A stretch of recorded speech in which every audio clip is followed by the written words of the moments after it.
بسم اللہ الرحمن الرحیم۔ السلام علیکم دوستو، آج کی اس ویڈیو میں ہم حضرت آدم علیہ السلام کے دو بیٹوں کا واقعہ سنانے جا رہے ہیں، تو چلیے ملاحظہ کیجیے۔ قرآن کریم میں خداوند ذوالجلال کا فرمان ہے، اور اے محمد ان کو آدم کے دو بیٹوں قابیل حابیل کے سچے حالات پڑھ کر سنا کہ جب ان دونوں نے خدا کی بارگاہ میں کچھ نیاز قربانی کی تو ایک کی قربانی تو قبول ہوئی اور دوسرے کی قبول نہ ہوئی۔ تو قابیل حابیل سے کہنے لگا میں تجھے قتل کر دوں گا۔ اس نے کہا اللہ متقیوں ہی سے قربانی قبول فرمایا کرتا ہے، اور اگر تو مجھے قتل کرنے کے لیے میری طرف ہاتھ بڑھائے گا تو میں قتل کرنے کے لیے تیری طرف ہاتھ نہیں بڑھاؤں گا۔ میں تو اللہ سے خوف کرتا ہوں جو تمام جہانوں کا پروردگار ہے۔ میں تو چاہتا ہوں کہ تو میرے گناہ بھی اٹھائے اور اپنے گناہ بھی، اور تو دوزخیوں میں سے ہو جائے، اور ظالموں کی یہی سزا ہے۔ مگر اس کے نفس نے اس کو بھائی کے قتل کی ترغیب دی تو اس نے اس حابیل کو قتل کر ڈالا اور خسارہ اٹھانے والوں میں سے ہو گیا۔ پھر خدا نے ایک کوا بھیجا تاکہ اسے دکھائے کہ کس طرح اپنے بھائی کی لاش کو چھپائے۔ تو قابیل کہنے لگا ہائے افسوس، مجھ سے اتنا بھی نہ ہو سکا کہ اس کی طرح ہو جاتا تاکہ اپنے بھائی کی لاش چھپا دیتا۔ پھر وہ پشیمان ہوا۔ ابن عباس رضی اللہ تعالیٰ عنہ اور ابن مسعود رضی اللہ تعالیٰ عنہ سے مروی ہے کہ حضرت آدم علیہ السلام ہر پیٹ کے لڑکے کی دوسری پیٹ کی لڑکی سے شادی فرما دیا کرتے تھے، تو حابیل نے اس وجہ سے ارادہ کیا کہ وہ قابیل کی بہن سے شادی کریں، لیکن قابیل حابیل سے بڑا تھا اور قابیل کی بہن بھی خوبصورت تھی، تو قابیل نے ارادہ کیا کہ اس کو ہی اپنی بہن سے شادی کرنے پر فوقیت ہے۔ لیکن حضرت آدم علیہ السلام نے شریعت کے مواقف قابیل کو حکم دیا کہ اپنی بہن کی شادی حابیل سے ہونے دو، لیکن اس نے انکار کر دیا۔ تو آدم علیہ السلام نے دونوں کو حکم فرمایا دونوں قربانی کریں۔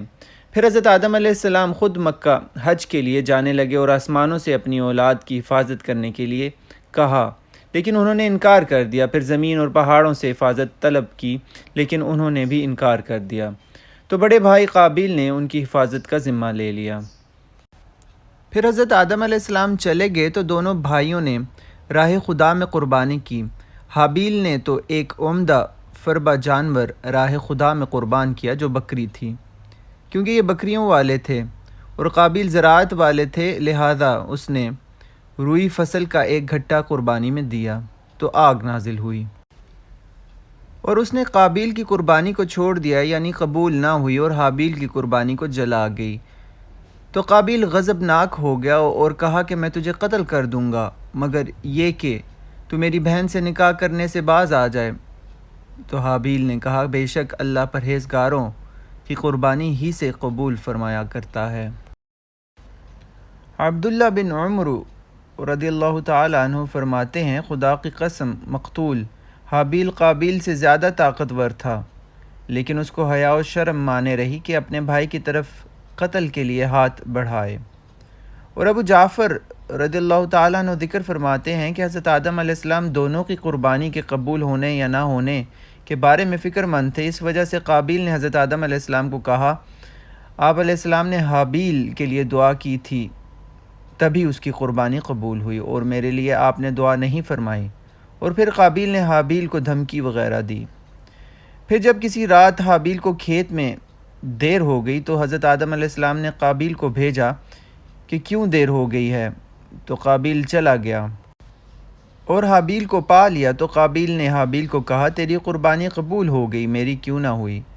تو حابیل نے کہا اللہ عز و جل پرہیزگاروں کی قربانی قبول فرمایا کرتا ہے۔ تو یہ سن کر قابیل غصے میں بھڑک اٹھا اور اس کے پاس لوہا تھا، اس سے حابیل کو مارا اور قتل کر دیا۔ اور ایک قول یہ بھی ہے کہ قابیل نے پتھر کی ایک چٹان حابیل کے سر پر مار ڈالی اور اس کو ہلاک کر دیا، جبکہ حابیل سویا پڑا تھا، اور اس طرح قابیل نے بھائی کا سر کچل ڈالا۔ اور ایک قول یہ بھی ہے کہ قابیل نے حابیل کا گلا گھونٹا تھا، اور اس طرح اس کو کاٹا جیسے درندے کرتے ہیں، جس سے وہ مر گیا۔ واللہ عالم بالصواب۔